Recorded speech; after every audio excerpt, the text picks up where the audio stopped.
The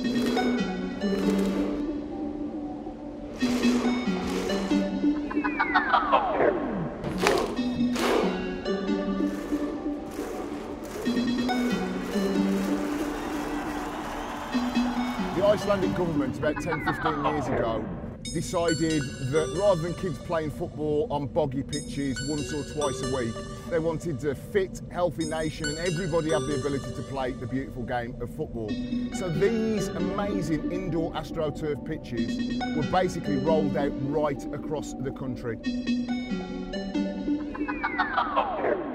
I'm joined by Håkan Sverrisson, who's one of the coaches here at this quite incredible facility at Breiðablik. Yeah, Breiðablik, yes, Breiðablik. it is. Give us a little bit of background as to how Iceland developed these kind of facilities. We have been building 6-7 houses around Iceland over the last 10-15 years, and it's the state, in each state they build the house, so the club is not building the house, so the community is paying for it, and so every kid can play football. So the rule in Iceland is that every kid in Iceland can play football. It doesn't matter how good you are. 15-20 years ago we only could play football once a week, indoor football. But with these facilities, as well as some artificial grass outside and small artificial 5-against-5 artificial grass pitches, we can play a lot of football. So every kid in Iceland can play football 5, 6, 7 times a week. Well done. Keep him in. Oh, keep him in. Come on, now you've got to get it. We have in this club, I think we have almost the biggest club in Europe. We have 1,500 kids, and in each age group we have 60, 70 kids. Chest. Chest. Good. All of them can play inside, but the kids from the age of 15, we only can train inside 2-3 times a week. We also need to train outside. Foot on the ball, little touches, little. In remote parts of Iceland, are there 5-a-side pitches, AstroTurf pitches? Yeah, we've got 5-a-side pitches around every school in Iceland. It was built 15 years ago, I think. And every school? In almost every school, yeah. In every small village in Iceland with 200 people living there or 2,000, it doesn't matter. You only have 1 or 3 pitches in each place. So every kid in Iceland, it doesn't matter where you live, you can play football all year long. What kind of boost have you already seen to Icelandic football from the current team? Great boost because the parents, they can see what can be done and the kids can see what can be done, so they can improve themselves. You don't need any coach to tell the kids to train extra hard. The kids can see what it means to train extra hard. They can see the big stars. So we may well be seeing the next Gylfi Sigurdsson here. Yeah, probably. He was brought up here. Really? Yeah, this was his club? Yeah, he was his club for 3-4 years. Iceland! Iceland! Investment in pitches, AstroTurf pitches, coaches, pitches at schools. Yeah. It's now bearing fruit. Yeah. It's not just about professional footballers, but people that are enjoying their sport. Yeah. Artificial turf is what we are introducing now, and it's been happening over a long period. It is an investment that the municipalities and the clubs have come together and realized that it just makes sense. It creates better living standards, and what the clubs are doing for the kids straight out of school, they go to the clubs and they can use the facilities, and what is happening in their social life is also reflected by their participation in different sports. Over time, there has been more and more cooperation between the municipalities, the state, the football association and the clubs to build those facilities, and I believe you will not find anywhere in the world the same density of indoor football pitches and outdoor artificial grass as you will find in Iceland. Áfram Ísland! Áfram Ísland! We're here at the Iceland national team supporters pub. Benjamin, Yes, nice you're to getting meet you. sweaty, you're ready for the game. 12-1, my club, my fan club. But we started Show us here, 12th man, Yeah. which means 12th man. Of course. Yeah, so Yes. you are the 12th man. Yeah. You've been here since the very beginning. Yeah. We are a small population, and you cannot stand in the crowd in the stadium unless you can reach someone that knows somebody on the field. This is the day when Iceland, 300,000 people, can go to the biggest tournament of them all. Exactly. To my mind, it's like a fairy tale that is never going to end. We basically just meet up here, we sing, we have a great time, drink a little beer. Then in about an hour, the national coach actually comes by. The coach of an international football team comes before a game, when he's in the zone, to chat with the fans and give them the team. Absolutely, gives us the team.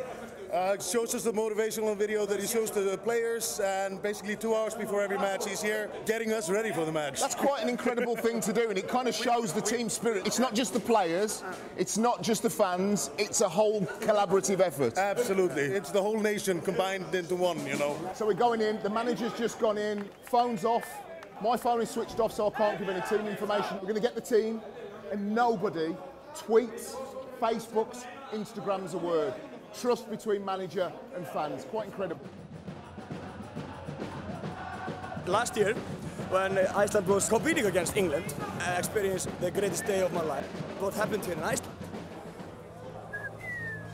You know, I saw video and films about the streets dead. Everybody was watching the game. It was like an island with nobody. 90 minutes later, everybody was like, partying for 10 hours and nobody showed for work the day after. I think it's gonna happen again.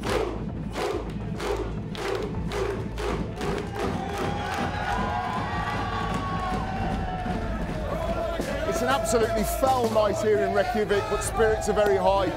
And again, the hope is that Iceland, for the first time ever, can get to the World Cup finals in Russia next year.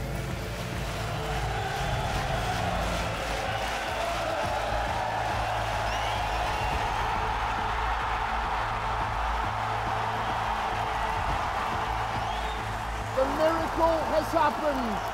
The Icelandic national football team, the world's smallest nation ever to qualify for the FIFA World Cup finals in Russia. It's absolutely incredible.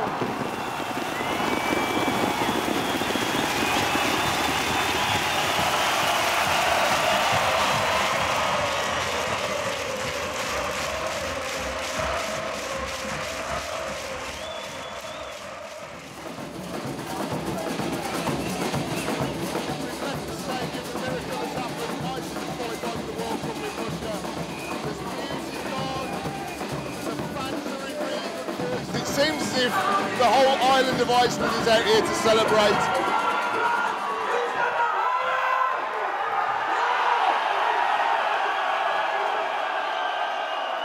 It was always a dream playing in a big tournament.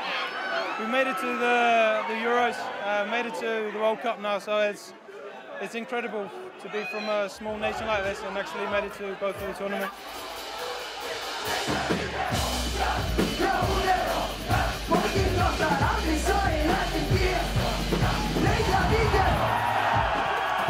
Now it's party time in Reykjavik. I cannot wait to see these fans in Russia, in Sochi, in Kazan, in Moscow and St. Petersburg. In Iceland for now though, it's party time.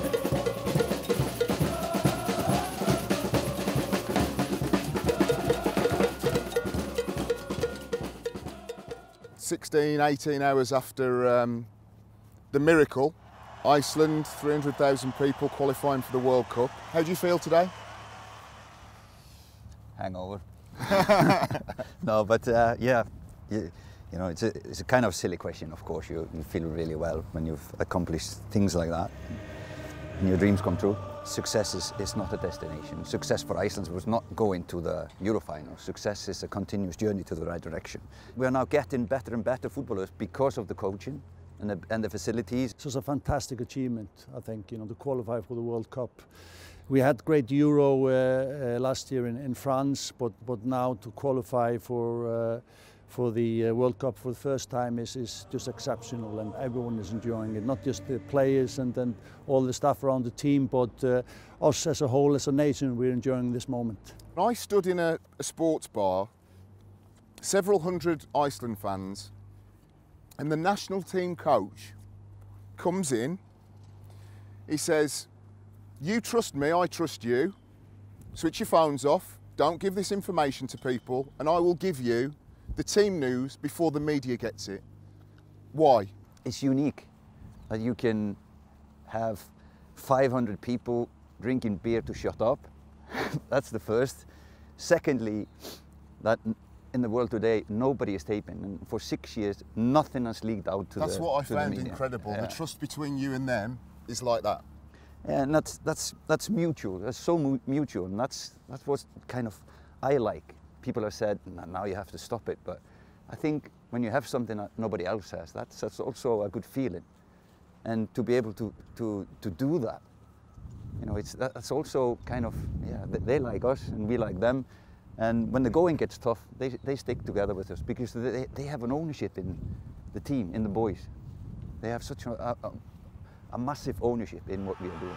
I think it will be well within our reach to obviously first want to get out of the group, qualify for the last 16, and then, you know, who knows. But we will certainly be aiming high, and these guys are so ambitious, so together in their quest for success. So I've got full faith in the team and the coaches, so I can see us surprise again and do really well again. How proud will you be to lead the team out in the first game? Could be St. Petersburg, Krasnodar, Sochi, St. Petersburg.